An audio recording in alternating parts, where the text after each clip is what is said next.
خبر وفات نغمه هنرمند مشهور افغان تا چی حقیقت داشته است؟ نغمه در کدام کشور زندگی می کند؟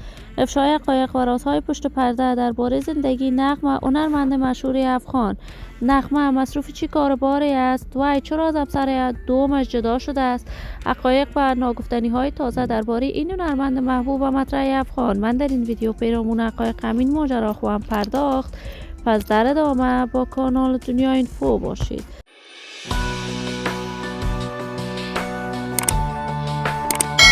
سلام سلامتی نثار تک تک شما دوستان نهایت ترجمند کانال دنیا اینفو. شما را خوش آمدید میگم به یکی دیگر از ویدیوهای جذاب دیدنی این کانال. اگر دوست کانال دنیا اینفو باشید پس برای ما هرچی بیشتر از این کانال علامت سابسکرایب را فشار دهید تا بیننده ویدیوهای جذاب و دیدنی کانال دنیا اینفو باشید. نغمه هنرمند مشهور، چهره شناخته شده، یکی از سلبریتی های مشهور در میان جامعه هنری و فرهنگی افغانستان بوده است.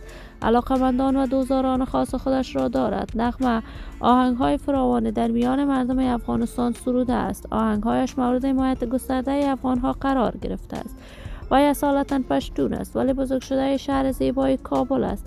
نغمه در کابل زیبا بزرگ شده است. از سن 18 سالگی شروع به سرودن آهنگ کرد و توانست در میان مردم افغانستان خوب بدرخشد. تا کنون آهنگ های نغمه در میان مردم افغانستان ماندگار بوده است. این هنرمند محبوب و پرآوازه افغان چند می شود در کشور امریکا کاملا از هنر موسیقیش به دور است. تازه تصاویر نغمه در میان صفحات مجازی افغانستان دست به دست می شود که گویا نغمه وفات کرده است. تا کنون جزئیات بیشتر این ماجرا در دست نیست که این خبر تا چی حقیقت داشته است، ولی نغمه مدت طولانی است کاملا هنر موسیقی را ترک کرده است و دیگر به کارهای موسیقیش نپرداخته است.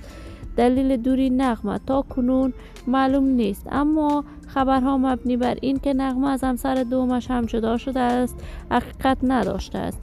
من آرزوی خوشبختی، موفقیت و سعادت برای این هنرمند با جمعی از هنرمندان افغان از بارگاه ذات العزال تمنا دارم.